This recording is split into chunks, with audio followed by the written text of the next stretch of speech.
Miss Sykes, I believe you are well aware of my methodology. Even if Juniper were the perpetrator, I would vigorously defend her as per my word, and to that purpose I offered to be her lawyer. Alas, look what's happened.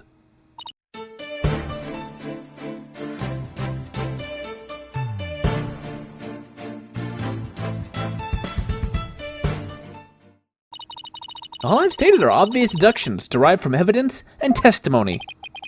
Truth be told, I had no intention of testifying. I had been keeping quiet for Juniper's sake. But now that you cast this blame upon me, I have no choice but to reveal the truth. Uh-oh, this doesn't sound good. I will now reveal the truth behind why I had to pre-record my speech before the mock trial. I, Professor Means, always say what I mean, and mean what I say by all means.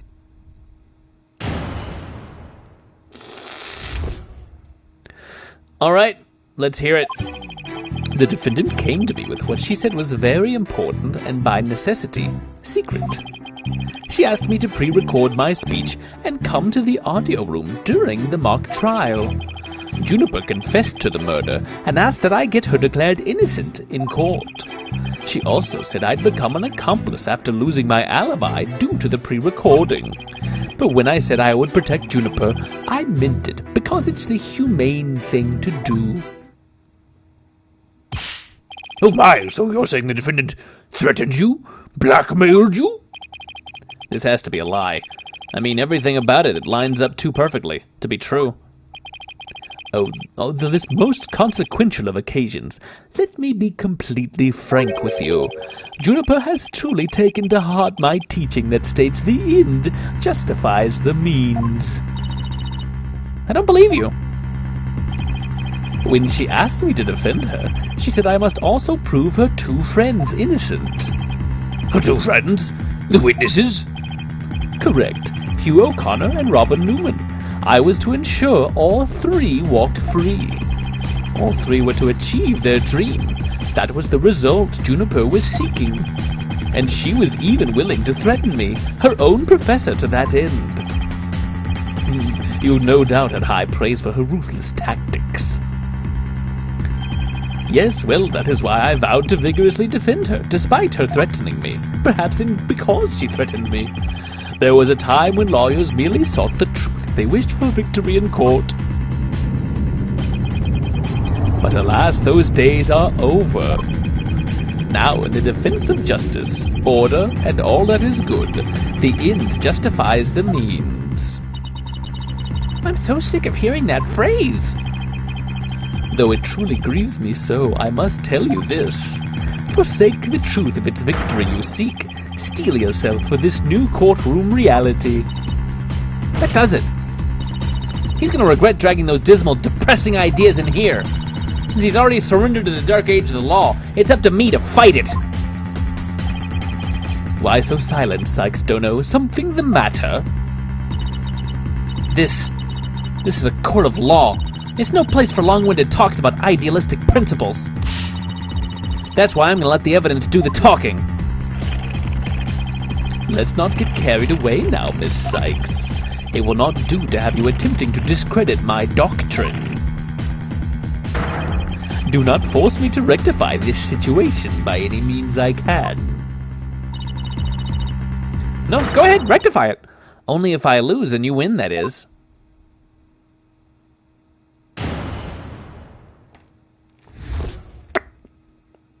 All right, let's press this crap. The defendant came to me with what she said was very important and by necessity, secret. I doubt our client would have come to you with something like that. You have a point there. If only Professor Court had been alive, I suspect Juniper would have gone to her instead. So, our client came to talk to you after Professor Court was dead? Let's go through this step by step, shall we? First, Juniper came to me that day. She asked me to pre-record my speech and come to the audio room during the mock trial. Are you suggesting it was our client who told you to fake an alibi? You have every reason to be surprised. I, too, was shocked when she told me that. Simply put, Juniper has a secret that she wished to protect that badly. Is he kidding me? That lie couldn't be further from the truth.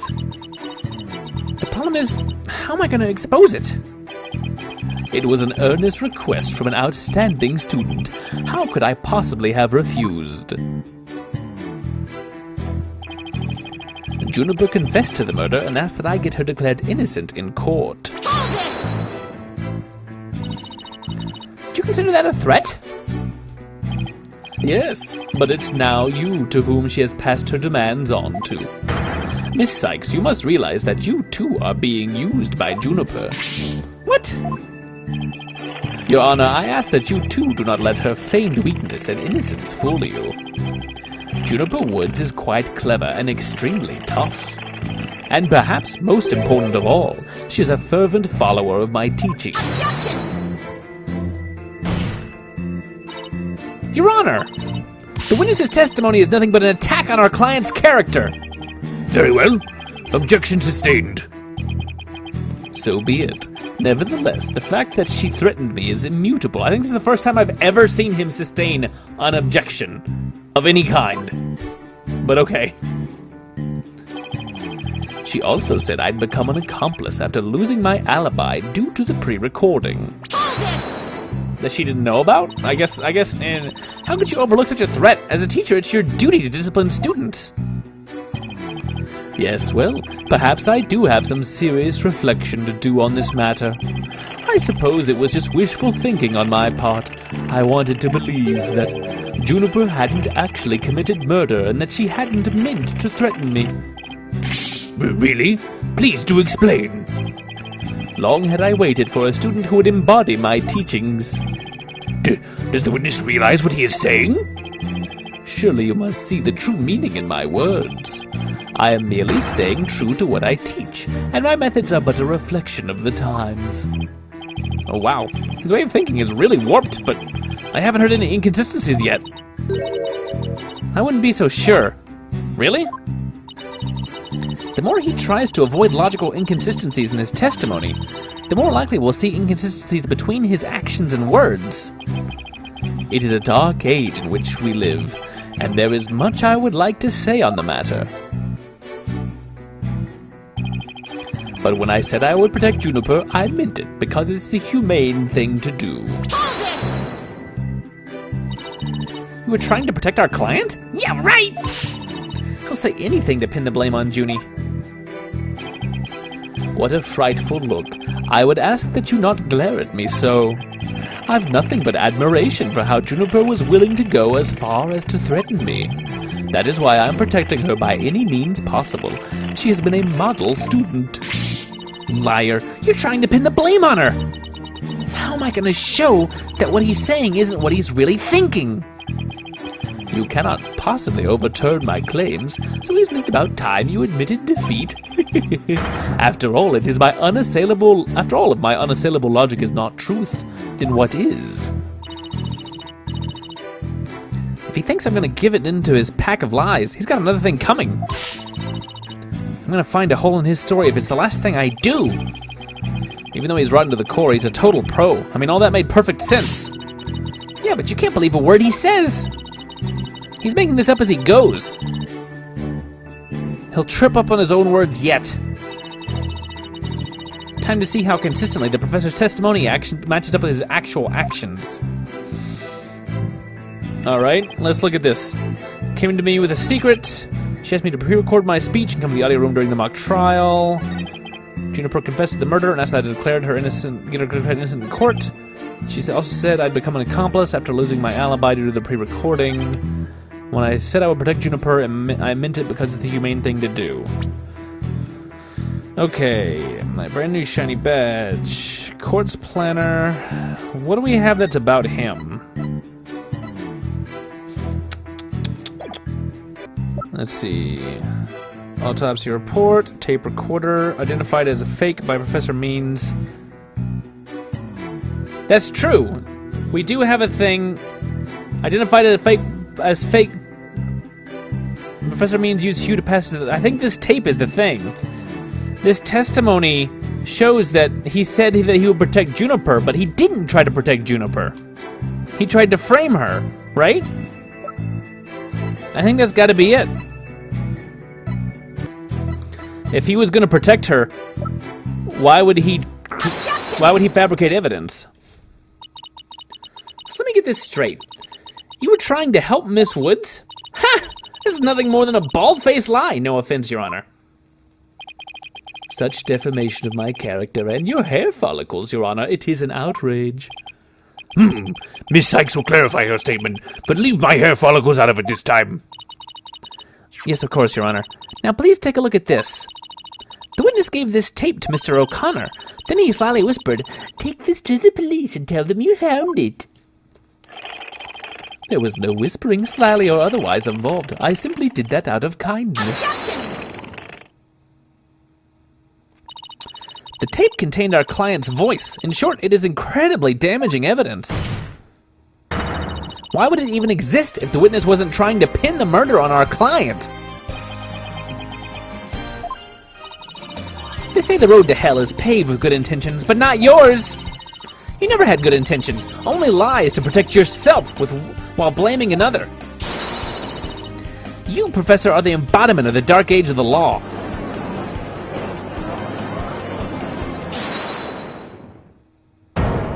Objection.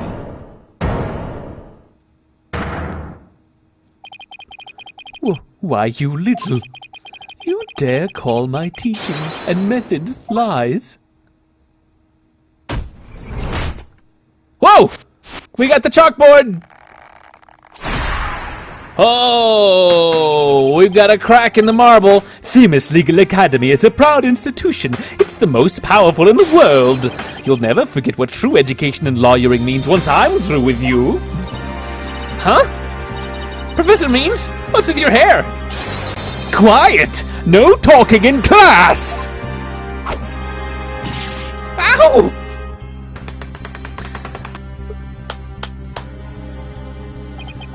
Eyes and ears up here, everyone! Homeroom is now in session. We will all begin with roll call. Athena Sykes! Oh. Here? Apollo Justice. I'm fine. I'm here. I am here. Fool, the proper response is here without any extraneous information. Ouch! I mean... Next, Your Honor. If here. I'm not taking anything else. But you won't talk at me. C-Class, that's the proper way to answer. Simon Blackwell. I said Simon Blackwell. Simone Blackquill, are you here or not? Aaron? There's always one, isn't there? Bueller? Well then, I'll just mark you absent! Now get out of my class this instant! Get out? Very well, if that is your wish. Who am I to defy my homeroom teacher? Scoot, scoot, scoot, scoot, scoot, scoot. Is that a good idea? Prosecutor Blackwell is free of his shackles. It just so happens I was a member of my high school's disciplinarian committee. But is that really so shocking? Humph. Constabulary lapdog to teacher's pet. What a malleable mutt you are, fool right. Very good, Bobby. You just earned a gold star and a promotion to head disciplinarian. All right, class is now in session. Why do I have this sudden urge to go to the nurse's office with a stomach ache?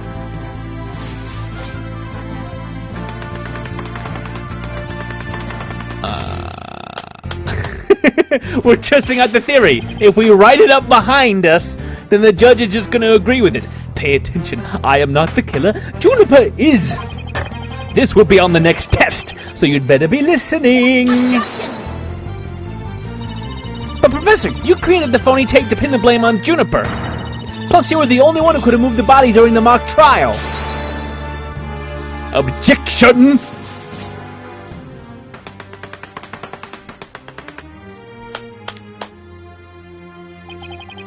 Athena, you disappoint me so to think you would label me as a murderer. Now pay attention. The murder occurred on the 23rd between 6 o'clock and 8 o'clock p.m. But I was already at home by that time, so how could I have been involved in this crime? Objection! Professor Means, can you really prove that you'd already gone home by that time? Can you prove that I was still at school? No, I can't. So you admit it. Well, you just earned extra credit for your honesty. But you have also earned yourself lavatory cleaning duties until you graduate. I do enough of that at the office. Objection. No way, man! I totally object! Robin? I'm the prosecutor now! I can't believe I fell for the professor's silver-tongued lies! Why, you? How dare you talk about your teacher like that? I'm not listening to you anymore, man! No way, no! Now, I have a confession to make. You know those two statues that were on stage? I didn't make them all by myself! The statues on stage? Do I want to know where this is headed? I was able to finish one of them, but the last bell rang before I had time for the other one. So I asked Professor Means to make it for me. In other words, the professor was there on the stage after the last bell? Right, and it would have been way past 7 p.m. before he could have finished. Professor Means was still at school? This is incredibly important testimony.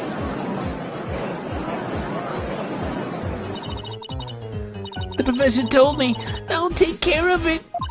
I thought my parents would let me be an artist if I said I'd made both statues myself. I'm so sorry for not telling the truth. Robin. Quick, somebody get this juvenile delinquent out of my sight! Simon, you're head honcho among the delinquents. Do something. And who's in charge of the class pet around here? Not interested, but if you want a class in swordsmanship, I'm your man. Of course, only real blades will do. No swords at school. All weapons will be confiscated. Nurse! Where's a school nurse when you need one?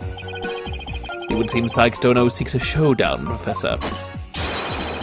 In which case you would do well to draw your staff, quick as lightning. Very well, then I will have to prove my innocence myself. The real lessons begin in the second period. Prepare to be served old school style. What is that? Oh, never mind. Your testimony, please. Yeah, I like that Blackwell's just like, I don't like this guy. I'm just gonna let him hang out and just give him enough rope and he'll just hang himself. Now pay attention. Robin took over half a day to complete one statue. I, however, finished most of the other statue between 7 o'clock and 8:30 p.m. The defendant, Juniper, saw the two statues with her own eyes at 8:30 p.m. Completing a statue so quickly meant I could not leave the stage for a single second. How could I have possibly had the time to go to the art room and commit murder? You're saying the defendant saw the finished statues? Precisely. She said to herself at the detention center yesterday. Her defense team was there and heard her say so too. Don't try to deny it now. That evening, I went back to my dressing room to get something I'd forgotten there. It was well after the last bell rang. I'd say maybe around 8:30. That's where I noticed that both stage statues were finished. They were quite large and they were each covered with a white sheet, but I could tell. They were covered with a white sheet, but they weren't done. Oh, right, the professor was there when that matter came up. Before I address the professor's charges, I have a question for Robin. How hard would it be to complete a statue like that in 1.5 hours? It would probably take me at least twice as LONG.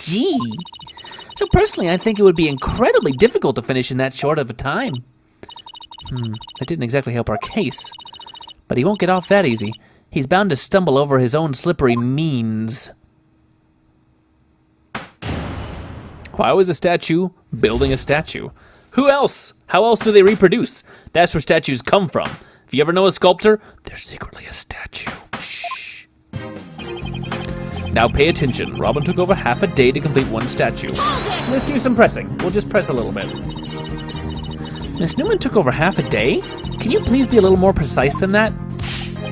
Ah-ha-ha-ha! What a wonderful question. She was having quite a tough time, you see. Prosecutor Gavin's statue alone took her from the morning hours into the evening. Well, it's a rather large statue after all. Don't be silly, it merely exposes the difference between student and teacher. I, however, have finished most of the other statue between 7 o'clock and 8:30 p.m. Most of the other statue? What exactly does that mean? Robin created the basic outline of Mr. Wright's statue before the last bell rang. I, in turn, completed the rest of it. It got smashed. We never saw if it was ever even finished at all because it was under a cloth. I see, in academics as well as art, learning the basics is incredibly important. In short, you skipped the most important part of statue making, didn't you? Objection. Why, you insolent little... It is the practical applications built upon the basics that take so much time. Professors such as I mastered the basics a long, long time ago. Unlike Miss Fancy Pants here, who likes all the floyally fundamentals. Oh, quiet you! Now do you understand? I did not leave that stage until I was done. Well, Miss Sykes, do you accept the witness's claim? No. No, I don't. I know there's more to this, and I won't stop until the truth comes out. The more you struggle, the more you sink, like so much legal quicksand, so to speak. I use the world's ultimate technique to complete the statue by 8:30 p.m. The defendant Juniper saw the two statues with her own eyes at 8:30 p.m. No, she didn't. That's what we're going to testify to. We're going to show that there was just a cloth covering them. Maybe our client only thought she saw the statues. Silence. A pity for you, but we have already confirmed it with the accused. She is on record as having seen both statues. Yeah, that's true. Just thought I'd give it a shot. I have the ultimate in courtroom techniques. It is absolutely airtight. I will bury you. This will be your final resting place, along with all who believed in you. Is there no way to get to this guy? You better pay attention. Pay very close attention. Completing a statue so quickly meant I could not leave the stage for a single second. No seconds? Why were you in such a hurry? In the legal world, your body is your capital. The early bird gets the worm. That's why I get to bed at 9 o'clock p.m. each and every night. And that's why I was working as fast as I could. I didn't want to miss my bedtime. Grr. Well, ready to concede that I never left the stage? Well, Miss Sykes, do you accept the witness's claim? No, I don't. I know there's more to this, and I won't stop until the truth comes out. Or what if he did stay at the stage? I'd be careful, Athena, if you don't have anything. It's probably best to just grin and bear it for now until you find something to nail him with. But when will you cease this nonsense? I'm quite busy today, as I was the night of the crime. They've given me that opportunity twice. Maybe accepting his testimony is actually the right answer. But let's do some pressing first. Yeah, but you could have taken a short break or something. Preposterous. I didn't even have 10 minutes to spare. Not even 5 for a visit to the lavatory. Let me ask you, Your Honor, do you find anything wrong with my claim? So far it appears that your statue making was quite a difficult chore, and I see nothing that could overturn your claim that you never left the stage. Grr. But the art room's only a few steps away! What's the plan? All I can think of is pressing him like crazy. That's all I can think of, too. We'll just have to seek out a hole to exploit. I think the answer for now is to press one of these and just let him... let his thing ride. Well, Miss Sykes, do you accept the witness's claim? Yes, I accept it. I've tried everything, but I still can't prove anything. I guess I concede. I couldn't hear you. Say it louder this time. I concede that Professor Means never left the stage. That's right, but what took you so long? I was there at the stage the entire time. I couldn't possibly have committed that crime. I'm not gonna give up here. I'm afraid I have to side with the witness, Miss Sykes. And unless you have any further objections, I have to put this issue to rest. Objection! Do you have further objections? Not yet. The defense still has an objection. Athena, you thought of something? Well, as I said, not yet. Oh, so it's time for legal smoke and mirrors. Not yet, Athena. It's not yet time to quit. It's at times like these when it seems like there's no way out that you have to, have to turn the case upside down. Instead of focusing on whether Professor Means could have gone to the art room, I should focus on how he could commit the murder without going there. Did he use a bow and arrow to actually shoot her? It seems our young lady has a real bona fide idea. I must use any means possible to distract her. See if she can think while I cast these stones. Who brought the bird to school? Sykes Dono, if I hear one more word of your usual jibber-jabber, I shall have your head. The murder occurred in the art room, yet the witness was on the stage. How do you propose to fill the vast gap between those two key facts? If I accept the premise that the professor was on the stage the entire time, the only other answer is that we got something else wrong. Wait, that's it! Every last one of us made a huge mistake. We were totally wrong about the murder weapon! What if we got the murder weapon wrong? Really now? And what do you intend to label the murder weapon then? Huh? Perhaps you bludgeoned the victim to death with your duller-than-dull thinking. I'll give you a choice this time. Either change your thinking or suffer a penalty. But I know we got something wrong, so I guess I'll have the penalty. Aww. Really? If I accept the premise that the professor was on stage the entire time, the only answer is that we got something else wrong. Wait, that's it. Every last one of us made a huge mistake. We were totally wrong about the crime scene. Oh. Fine. Professor Means was on the stage the entire time. Then he must be the killer. Ridiculous. The defense has become utterly incoherent. No, it's just the murder wasn't committed where we thought it was. Continue, Sykes Dodo. Okay, the murder was actually committed here. On the stage. Where we found the body. The greatest riddle of this case has been how the body was moved from the art room. But if the murder occurred on the stage, that means the body was never moved at all.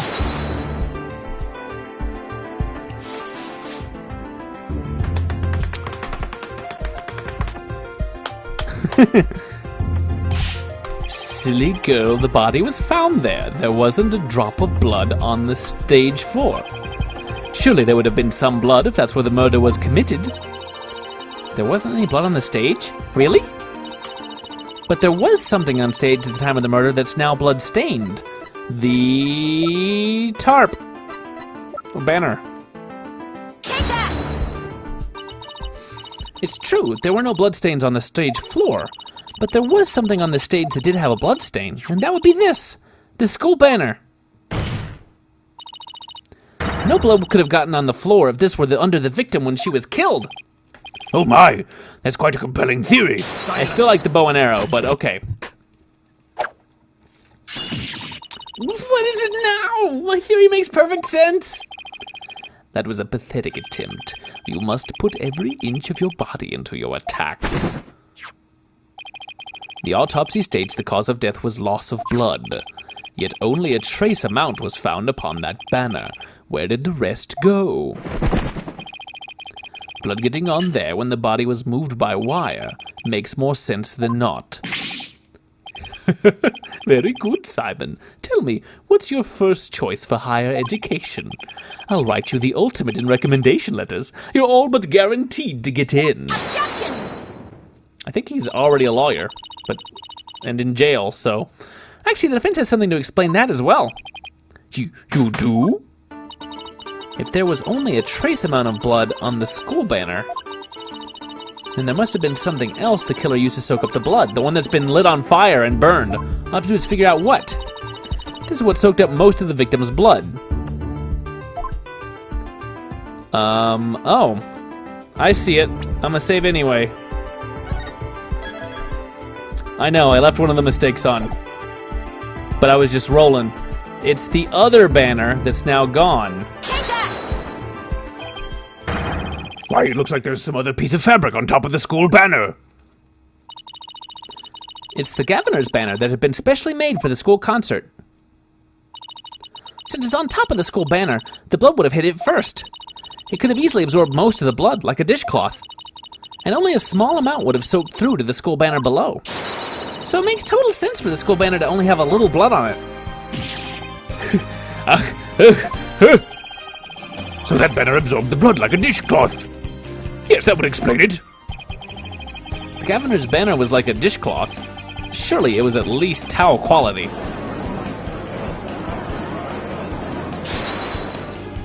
Objection! Simon, don't just stand there, do something! Silence! Sykes Dono, you are learning to wield a blade quite well. But how will you respond when I come slashing at you like this? The remnant of a large bloodstain was detected in the art room. But why would there be blood there if the murder occurred on the stage as you claim? We've already said it's not her blood. What's in the art room was faked. How? I'll tell you how. All that was needed was something that could transport the blood upstairs. And that something was a piece of evidence we've just finished discussing. The killer used this to bring the victim's blood up to the art room. Alright. So the killer used... this one?